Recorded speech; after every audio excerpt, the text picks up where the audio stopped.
Hello. Just like my last video, there'll be no subtitles, I'll just be freestyling it. This time, I'm reviewing GTA Vice City, which is one of my favorite games ever, top 5. That's number 1 basically for me. I think it was my first 3D game that I ever played. Maybe it was GTA or Tomb Raider, I can't remember. It had to be one of these two, but it was my first GTA game. My dad's friend gifted to him, I think, or was it a gift to my older brother? I can't remember. But I know for a fact that was like a pirated version of the game because it had no sound, nothing. Not just like the music, I'm talking like general sound, like no voice acting. But it was a full game. I'm pretty sure it was a full game, yeah. There was nothing else missing except the sound. And that's how I got into GTA, basically. I remember I used to play with my dad, my siblings as well.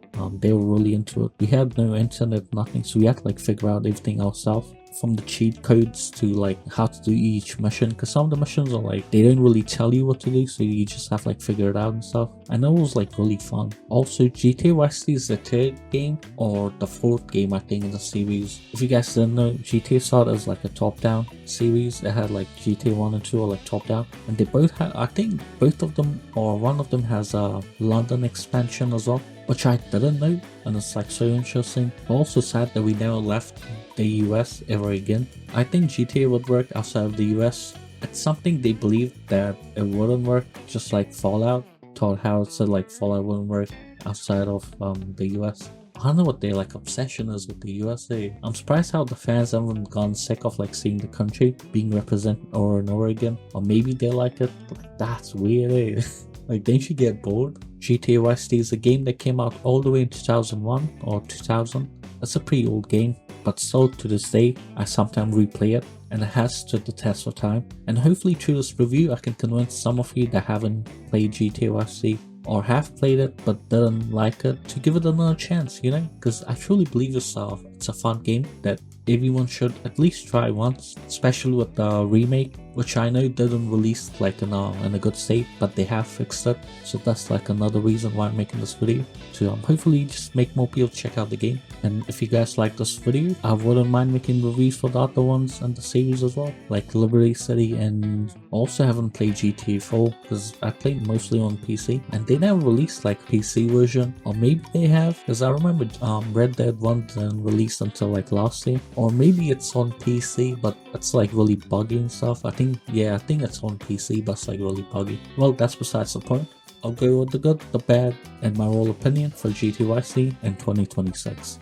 One of the biggest puzzles for GTA Vice City for me is the story, from the characters to the writing, how like each scenario is built up for the main missions, because they're all like really unique from each other, except the side quests. We'll get into that. But yeah, the story was like really nicely done. All the characters, they leave like an impression on you. Each of them have like a unique personality and distinct design that like a lot of modern developers struggle with. To make their characters more memorable, they make them like extremely annoying and quirky, which the cast in GTA Vice City is quirky, but they're not annoying. They're really nicely written, like each and every one of them. There's nothing annoying about them. All of them are like voice acted extremely good as well. I think this is a story that a lot of writers should check out if they're trying to write a quirky and unique cast for like their story, whether that's a book, a game, or like a show. You might think I'm exaggerating it, but no, I genuinely believe the cast in GTA Vice is like one of the best ever. And the crazy part is they don't have a lot of dialogue. They convey a lot of their personality in way less dialogue and words than a lot of modern games. One of the biggest one that I can think of right now is Hogwarts Legacy, because I did say in that review that a lot of the characters keep just yapping away and talking, but none of them are like interesting. None of them leave like any impression on you like the cast in GTA Vice City does. And this is something a lot of writers struggle with, not just in video games. So to see like a game that's like 20 years old game achieve this, it's bizarre. It's like, what happened to writers, like what happened like modern game developers and stuff. And it's not just nostalgia, but I genuinely believe like they're all extremely well done. It's something Assassin's Creed Syndicate did as well, like all of their casts being unique but using way less dialogue and words than a lot of other games use. And all of them, not all of them, I've seen at least half of them or more than half of them did left like an impression on me. They did like a really good job with that game story. If you guys haven't played Assassin's Creed Syndicate, I would highly recommend checking it out. I do have a review on my YouTube channel, but it's a bit old and it's like 3 minutes long. That's one of my like older videos, so it's not really well done. Maybe I might be down to like re-review the game in the future. Let me know if you guys like interested interested in that. But yeah, the story in GTA West is like really good, especially Tommy himself, because you would think like Tommy would be a stand-in character for the players and wouldn't have much of a personality himself, but no, he has like a lot of personality.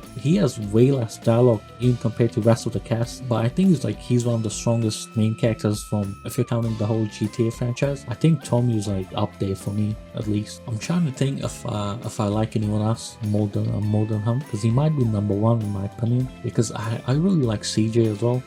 For now, I think I might put him on my number one spot, but I'm down to replay San Andreas as well later down the line, so maybe CJ might take that spot. But for now, yeah, Tommy is number one. Another big positive for me is the gameplay. Being like a 20-year-old game, I was surprised with how much fun I had with the gameplay, because I do remember having a lot of fun when I was growing up, like playing this game and stuff. But I thought that was because I was like a kid, you know, and that was like all nostalgia and stuff. But no, like replaying it recently, and the gameplay hasn't changed that much in the remake. Like they have added quality of life improvements, but they haven't like totally revamped it, because it doesn't need it. Like the gameplay is actually still really good. From the driving, which was like a big thing. I remember even Cyberpunk 2077 struggled with the driving, but from what I've heard, they have updated the driving, not just the driving but the whole game, so that has been like reworked. I remember like the driving was really floaty, the cars would just like spin out, like you couldn't control them and stuff, but that's not the case in Vice City. I might not be realistic, because maybe cars might do spin if you speed them up too much, but realism isn't fun, you know. Like I own vehicles I can control when I'm like driving them fast and stuff, and Vice City does a great job. I think the only negative for the vehicles would be the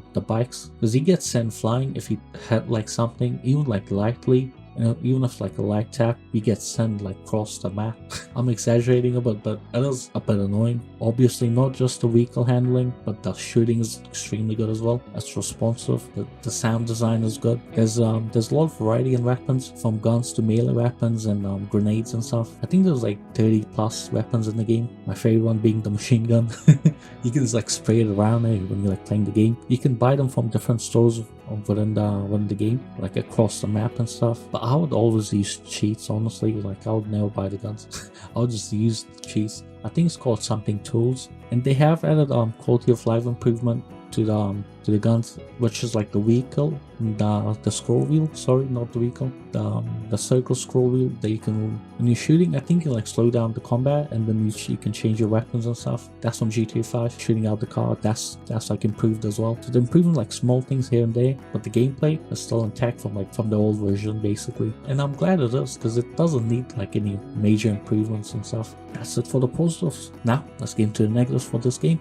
The only negative, and the biggest one for me, would be the ending itself. It's not the writing. Don't worry, I'm not gonna spoil it. It's how you get to the ending. Basically, when you play the game, like up to the second to last mission, you can just play it, but when you get to that point, you can't finish the game. You have to go back and play like all the side quests that are in the game, and they're not well done side quests, because this is like an old game. They're all like chores basically. There's one where you have to sell ice cream for like 30 people, but there's like gangs and stuff, they're like chasing after you, so if you die you have to redo the whole mission again, and it takes ages to like complete that side quest. And then after that there's like taxi one as well. Basically you have to do like taxi driving and stuff, and then there's like a racing one, and there's this like annoying remote control mission. There's only one of them in the main campaign, but I think there's like at least 2 or 3 in the side quest that you have to do. This is all just to like complete the main campaign. By the time you came back to the main mission, all the build up and stuff has like totally gone. All the hype and emotions and stuff. Because I don't want to spoil the ending. It's kind of like, it kind of like ramps up. It has you on the edge of your seat, and then it's like totally stops and tells you to do like side quests, and really bad ones at that, which could ruin the experience for most people. But I think going in with the expectation that the game's going to do that to you should lessen the impact. This is gonna sound funny, but every time I replay the game, I totally forget about that part of the game. So it hits me every time. Like every time when I'm playing the game, I get surprised I have to like do side quests and stuff, and it's so annoying each and every time. It's like pisses me off. But I think if you guys know about it beforehand, it might not be such a big deal for you guys. So yeah, just keep that in mind when you're playing the game, and you might have a better experience than me, because I keep seeming to forget about it, and when I'm playing the game, it hits me like a truck. It's like I just get surprised every time. It's so bizarre. Because I think it's so bad that it's like remove it for my memories. Like every time I'm playing the game, so I just get shocked when it happens. But yeah, that's the only negative I can give about the game. GT Westy is a great game that I would recommend even in 2026, especially the remake because they have fixed it. If you want to play the old versions, I would say go for it. So I think Rockstar removed them, but they put it back up after like the fan backlash because people didn't like that. So they went back and put them up. So you can play the old version or the new one. I'll recommend the new one, especially with graphics improvements, quality of life improvements and stuff. So if you value a game with good gameplay and unique cast of characters that are like memorable and stay with you after you finish the game, then I would recommend GT Vice City. The writing is like really sharp and punchy. It doesn't take a lot of time to tell its story. It gets it done really cleanly, you know, like it doesn't waste a lot of your time with unnecessary like dialogue and word vomit. That's like a phrase I could use for it, I guess. That's something Hogwarts Legacy really struggled with. Well, that's it. Let me know in the comments down below if this review changed your mind or you're still hesitant to check out the game. Let me know why. Well, that's it for this review. Thank you for watching this video. Leaving a like, comment, and subscribe would mean a lot. Also, see you guys next time with another video.